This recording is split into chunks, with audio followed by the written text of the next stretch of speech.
আসসালামু আলাইকুম রহমতুল্লাহি ওবরকাতুহু। সম্মানিত দর্শক, আমাদের ২৪-এর যে গণ অভ্যুত্থান, এটির যে স্পার্ক বা স্ফুলিঙ্গ, এটি কোথা থেকে শুরু হয়েছিল? কোন ঘটনা বা কোন প্রেক্ষিতে সারা বাংলাদেশের মানুষের মধ্যে একটা বিস্ফোরণ তৈরি হয়েছিল? আপনি যদি এরকম প্রশ্ন করেন, তবে সবাই এক বাক্যে যেটি বলবে যে রংপুরে, রংপুর রোকেয়া বিশ্ববিদ্যালয়ের ইংরেজি বিভাগের ছাত্র শহীদ আবু সাঈদ, তার মর্মান্তিক মৃত্যু এবং মৃত্যুর আগে তার যে বীরত্ব এবং তার যে মরে যাওয়ার আকুতি, এই মরে যাওয়ার আকুতির মধ্যেই সমস্ত বাঙালি ওই সময়টিতে ওই রেজিমের বিরুদ্ধে মুক্তির যে স্বাদ সেটা পেয়েছিল। আবু সাঈদ যেদিন মারা যান এবং এই দৃশ্য যখন আসে, আমি এটাকে নিয়ে একটা ফেসবুক স্ট্যাটাস দিয়েছিলাম এবং আমার এ যাবৎকালে সামাজিক মাধ্যমে যত স্ট্যাটাস আমি দিয়েছি বা যত লেখা দিয়েছি, ছবি দিয়েছি, তার মধ্যে সবচেয়ে বেশি ভাইরাল হয়েছে সেই ছবিটি এবং তার সঙ্গে যে বক্তব্যগুলো, সেই বক্তব্যগুলো অন্যের হৃদয় কীভাবে ছুঁয়েছে আমি বলতে পারবো না, কিন্তু আমার হৃদয় ছুঁয়ে গিয়েছিল আমি যা লিখেছিলাম। ছবিটা দিয়ে আমি যে বাক্যগুলো লিখেছিলাম আমার মনে নেই, কিন্তু প্রতিটি শব্দ লিখতে গিয়ে, প্রতিটি বাক্য লিখতে গিয়ে অঝরে কেঁদেছিলাম এবং আমার সে কান্না বন্ধ করে সম্বিত ফিরে পাওয়ার পর মোটামুটি আধা ঘন্টা পর আমি সেটা স্ট্যাটাসটা ছাড়তে পেরেছিলাম। তো এই ছিল আমার অনুভূতি। এরপর আন্দোলন তুঙ্গে গেল, একটার পর একটা ঘটনা ঘটতে থাকলো এবং আমি পুরোটা সময় মাঠে ছিলাম। আমার যতটুকু বোধ এবং বুদ্ধি আছে এই রাজনীতি নিয়ে বা এই সমাজটাকে আমি যেভাবে দেখে এসেছি, আবু সাঈদের মৃত্যুর পরে আমার কাছে মনে হয়েছিল যে এ সরকার টিকবে না, অর্থাৎ শেখ হাসিনার সরকার টিকবে না এবং দে হ্যাভ টু গো। আমরা শুধু অপেক্ষা করছিলাম। এর কারণ হলো যে ৬৯-এর গণ অভ্যুত্থান, শহীদ মতিউরের মৃত্যু, তারপরে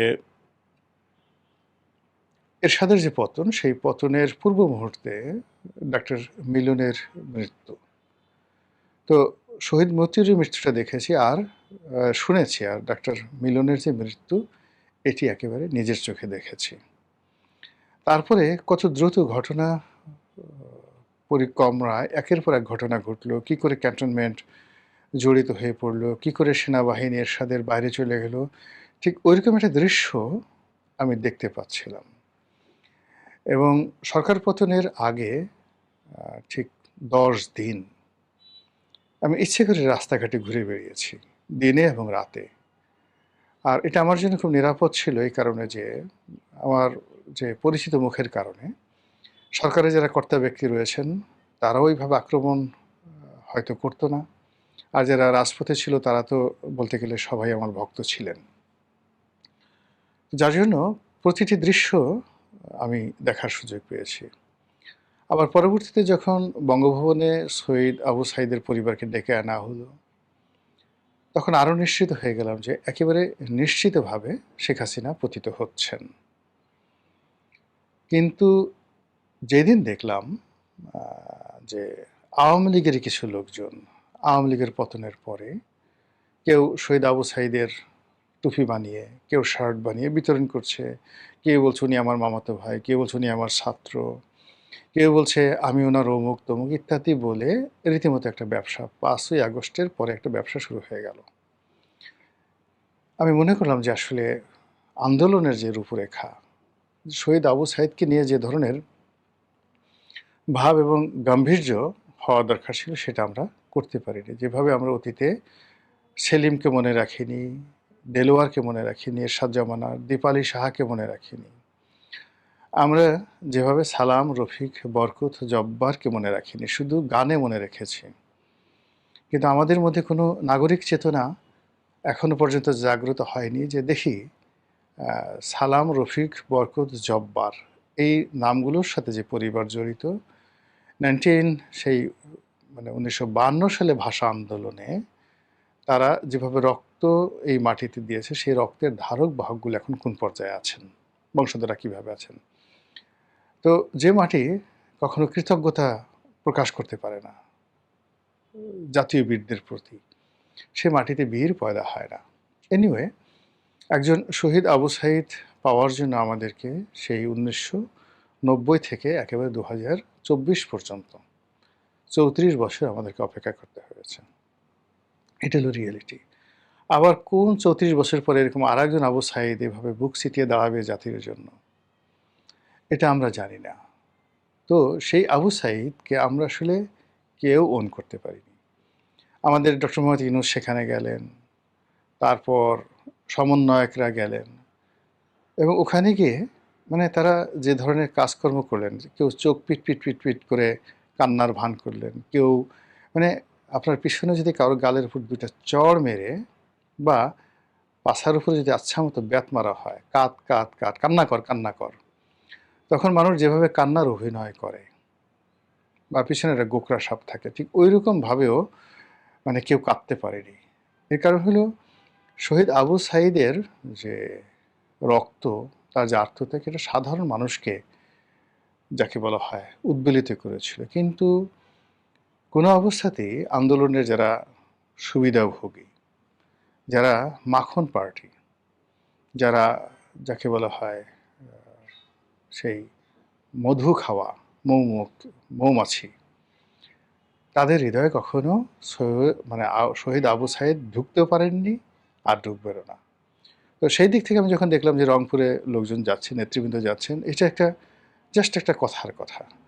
আবার জামাতের লোকে সেখানে যাচ্ছেন, তাদেরও একই অবস্থা। কোনো জামাত ডক্টর মোহাম্মদ ইউনূস কিংবা জনাব তারেক রহমান সাহেব, বর্তমান সরকার, মানে এই যে একটা শহীদের আত্মত্যাগ, তাকে ওন করা, এই বিষয়গুলোর জন্য যেটা হৃদয় দরকার, যে একটা ভালোবাসা দরকার, যেটা অনুভূতি দরকার, সেই জিনিসগুলো শহীদ আবু সাঈদের মৃত্যুর পরে তার পরিবারও দেখেনি, আমরাও দেখিনি। বরং তাকে নিয়ে যে কুশ্রী, যে বিশ্রী খেলাধুলা অতীতে হয়েছে এবং এখনো হয়েছে, সেটি হলো সে আন্দোলন করেছেন না করেননি, সে কি সৎ মানুষ ছিলেন না সন্ত্রাসী ছিলেন, পুলিশ তাকে গুলি করেছে না পুলিশকে সে গুলি করেছে, বিশ্বাস করেন এই ধরনের কথা শুনলে নিজেকে এতটা হীনমন্য মনে হয়, এত ছোট মনে হয় যে এই ধরনের কথা শোনার পরে কোনো মানুষের আর দেশের জন্য কাজ করার আগ্রহ জাগবে না। ফলে আমাদের এই নৈতিক চরিত্রের কারণে, আমাদের এই মন্দ চরিত্রের কারণে কি হলো, একটা আন্দোলনের বরকত, শহীদ আবু সাঈদের রক্ত, কিংবা তার সঙ্গে আরও যে 1400 মানুষের জীবন আসমানে চলে গেছে, 1400 মানুষের মৃতদেহ, লাশ মাটির সঙ্গে মিশে গেছে, আর তাদের রক্ত জবার মতো এই পৃথিবীর বুকে, আমাদের এই গাঙ্গেয় বদ্বীপে থোক থোক সেই পরিবেশ সৃষ্টি করেছে। সব কিছু কি আজকে মাত্র 2 বছরের মাথায় বৃথা যেতে বসেছে? কেন? আমরা কেন বলতে পারছি না যে আজ আমরা যারা ক্ষমতায় আছি, কিংবা এই বছর 2 আগে যারা ক্ষমতায় ছিল, বা এখন যারা ক্ষমতার পাদপীঠে লম্ফঝম্প করছে, এদের একটা বিরাট অংশ, কেউ রয়ের পিছনে ঘুরেছে, কেউ ইন্ডিয়ান অ্যাম্বাসির পিছনে ঘুরেছে, কেউ আমেরিকান অ্যাম্বাসেডরের বাসায় দৌড়াদৌড়ি করেছে, এতটুকু সর্বোচ্চ। কেউ ডিজিএফআই, কেউ এনএসআই, কেউ এসবি অফিসে গিয়ে বসে থাকছে কিছু টাকার জন্য, নিরাপত্তার জন্য, অথবা তারা ডেকে পাঠিয়েছে তাদের কাছে হাজিরা দেওয়ার জন্য। এই নামগুলো মানে সরকারের যারা কর্তা ব্যক্তি, তারা যদি বিভিন্ন এজেন্সিগুলো এইগুলো লিক করে দেয়, আপনি দেখবেন যে অনেক মানুষের কাপড় চোপড় নষ্ট হয়ে যাবে।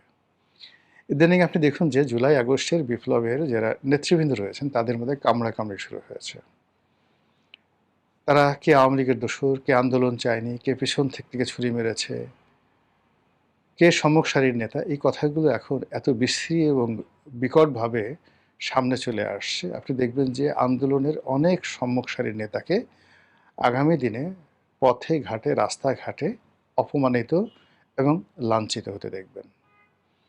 এবং যেন তেন লাঞ্ছনা নয়, দৃষ্টান্তমূলক লাঞ্ছনা। যারা এই গত ২ বছর যাবৎ বড়, বড় কথা বলছে, এদের অনেককে দেখবেন তাদের প্রতিপক্ষ, সাধারণ জনগণ, এমনকি তাদের শত্রু।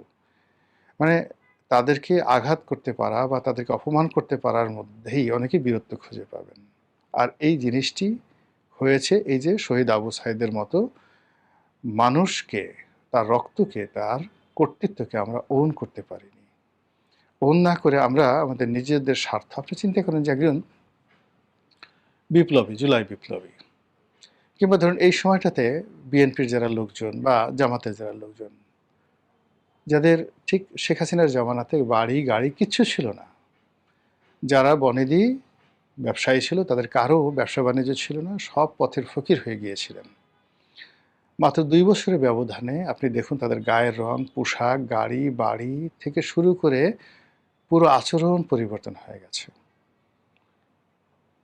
আওয়ামী লীগের যারা লোকজন কন্টিনিউয়াসলি ১৭ বছর ১৮ বছর ধরে তারা যে দুর্নীতি করেছে, অনিয়ম করেছে,